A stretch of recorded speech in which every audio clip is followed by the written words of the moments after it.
This is News Tonight. Good evening, I'm Glenda Chong. Tonight's top stories. Easing some COVID-19 restrictions as cases start to stabilize, more family members can dine out together if they're fully vaccinated. Quarantine-free travel between Singapore and Malaysia to begin this month, but only between Changi and Kuala Lumpur international airports. COVID-19 vaccinations for children aged between 5 and 11. A decision will be made later this month. And also tonight, investing an additional $180 million for artificial intelligence research to speed up use of the technology.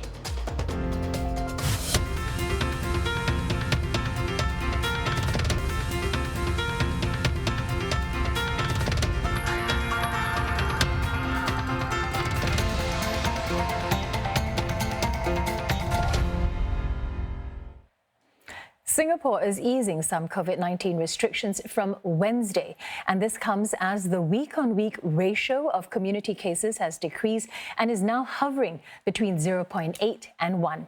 Up to 5 fully vaccinated people from the same household can dine in together at F&B outlets, which will be able to play soft recorded music. This easing, however, does not apply to coffee shops and hawker centres. The cap remains at 2 for those dining in, but are from different households. Now, likewise, social gatherings and interactions are still limited to 2 people. There will also be pilots for settings which can enforce both vaccine differentiation and pre-event testing. Well, for starters, groups of up to 10 fully vaccinated people can take part in team sports at selected sports centres and community clubs. The use of both measures will also be tried at selected mass sporting and MICE events. If successful, it could be extended to additional settings. Now, some school activities will also resume at the secondary level and above, and from Wednesday, up to 5 can conduct masked activities. 10 who are fully vaccinated can play team sports. And for the new term in 2022, the Education Ministry is looking to resume more activities like CCAs and national school games, and more details will be shared later.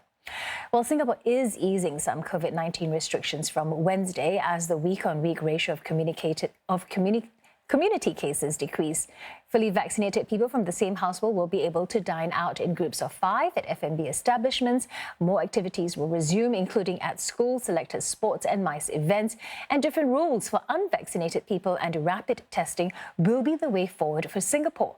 The Pandemic Task Force says this will allow for the resumption of more activities while keeping the vulnerable safe. Deborah Wong joins us live now with more. So, Deborah, Singapore will allow 5 fully vaccinated people from the same household to dine in at F&B outlets, but not at coffee shops and hawker centres. Did they explain why?